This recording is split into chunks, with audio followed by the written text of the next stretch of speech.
bienvenue sur Humain tout simplement, le podcast de Béatrice Millettre, docteure en psychologie. Aujourd'hui dans Humain tout simplement, je suis intelligent et pourtant je rate tout. On vous a dit que vous étiez intelligent, vous avez un QI plus élevé que la moyenne, et pourtant, combien de jeunes je reçois qui me disent « et pourtant je n'y arrive pas ». Je n'y arrive pas, ça veut dire j'ai pas des notes à hauteur de ce qu'on dit être mon cerveau. Les parents qui me disent « mais oui, mais vous dites que mon enfant est intelligent, qu'il est au potentiel, qu'il a un cerveau qui marche, et pourtant il n'a pas 20 sur 20, pourtant il n'a même pas 18 sur 20, ni 15 sur 20. Il peine à y arriver, il a 12, 13, parfois 17, parfois 18, parfois 0, parfois 2. » Et les jeunes, finalement, se disent « mais voilà, c'est compliqué parce que je suis censée être intelligent et pourtant les autres, dont on dit qu'ils sont moins intelligents et dont je vois que finalement ils galèrent un peu, ils sont scolaires, laborieux, ils ont du mal, réussissent mieux. » Alors, à quoi est-ce dû ? C'est dû à plusieurs facteurs. D'une part, les personnes à haut potentiel ont une facilité pour la complexité, c'est-à-dire que ce qui est simple est compliqué pour eux, et ce qui est compliqué pour les autres est simple pour eux. Ce qui rend les choses un petit peu paradoxales, si je peux dire. Donc vous voyez que les autres, finalement, galèrent sur un truc qui pour vous est particulièrement facile, et inversement, vous galérez sur un truc qui est particulièrement simple pour les autres. Alors, on le sait, les publications, les recherches internationales nous ont démontré qu'effectivement, une personne à haut potentiel a plus de facilité dans la complexité. Si par exemple on mesure les temps de réaction à une tâche donnée, eh bien on va constater que pour une personne neurotypique, le temps de réponse augmente plus la tâche devient complexe. Pour une personne au potentiel, le temps de réponse, le temps de traiter une tâche complexe est beaucoup plus court que le temps nécessaire à traiter une tâche simple. Donc ça, c'est une réalité. Premier élément donc d'explication, que quand vous êtes à l'école, ma foi, il faut se dire qu'il n'y a pas de piège, il n'y a pas de complexité. On demande juste quelque chose, entre guillemets, et de manière très simpliste et simplissime, ras des pâquerettes. Pour le coup, si vous demandez à votre enfant, si vous-même vous baissez votre cerveau de 4 crans, comme j'ai tendance à dire souvent, les choses deviennent plus aisées à faire parce que vous ne cherchez pas midi à 14h, vous ne cherchez pas une complication là où il n'y en a pas.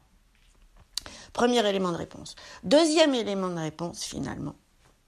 Comment, ma foi, organiser toutes les connaissances que j'ai dans le cerveau pour répondre à une question, simple ou complexe d'ailleurs, peu importe, mais simple a priori puisqu'on parle d'un environnement scolaire, et même professionnel parfois après, pourquoi pas. Mais donc comment organiser toutes les connaissances que j'ai dans le cerveau pour donner une réponse simple, fluide, unique et pas complexe.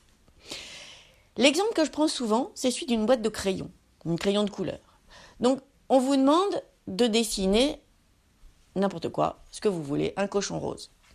Pour les neurotypiques, encore une fois de manière un peu caricaturale et simpliste et encore une fois simplissime, c'est pas compliqué. Ils ont une boîte de crayons de 10 couleurs. Donc tout simplement, ils prennent leur crayon rose, dessinent un patatoïde pour la tête, un patatoïde pour le corps, un petit groin en forme de cylindre, des petites oreilles, les pattes, la queue en tire-bouchon. En 2 temps 3 mouvements, 30 secondes, c'est plié, c'est terminé, on n'en parle plus.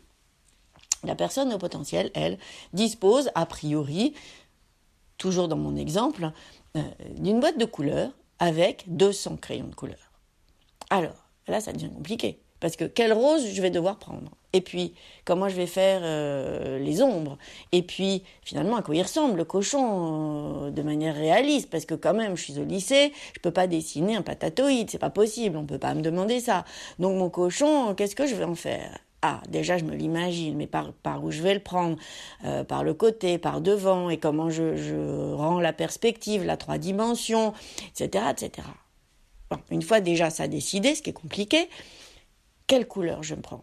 Ah oui, mais alors il y a des endroits plus foncés, les yeux, ils ressemblent à quoi ? Ben j'en sais rien, et quelle couleur ? Et puis le rose, bah oui, mais le rose c'est pas uniforme, puis c'est pas vraiment rose un cochon, donc blablabla et blablabla. Donc dans toutes vos couleurs, finalement, choisir la bonne c'est impossible. Choisir les bonnes, ça devient très très compliqué.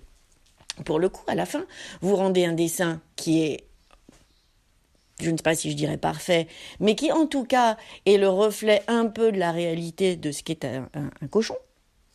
Ça vous a pris beaucoup de temps. Dans le meilleur des cas, vous le rendez.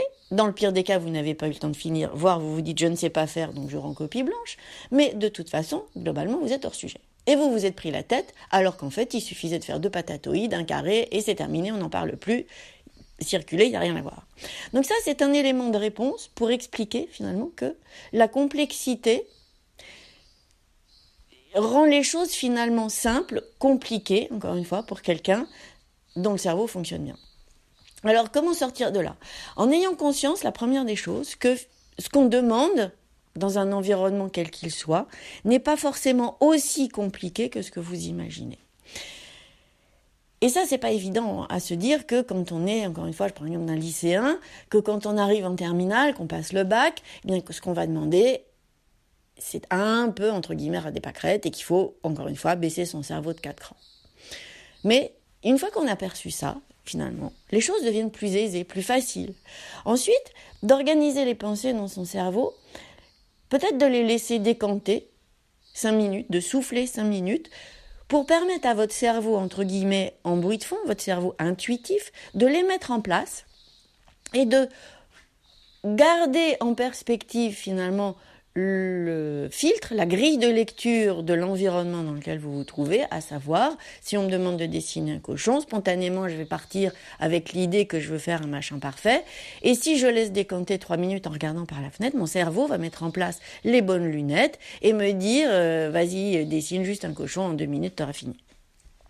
Donc il y a ces aspects-là qui sont importants et je ne minimise effectivement pas par exemple la complexité de passer son baccalauréat quand toute l'année on vous donne des sujets un peu compliqués ou qui nécessitent un peu de réflexion et le jour de votre épreuve de philo de français, finalement vous avez un texte qui est beaucoup moins long, qui est assez creux, un sujet dont vous vous dites mais en 2 minutes j'en ai fait le tour, eh bien c'est pas grave, dites-vous simplement j'en ai fait le tour en 2 minutes, en 1 heure j'ai fini et c'est pas grave et ma note sera au rendez-vous.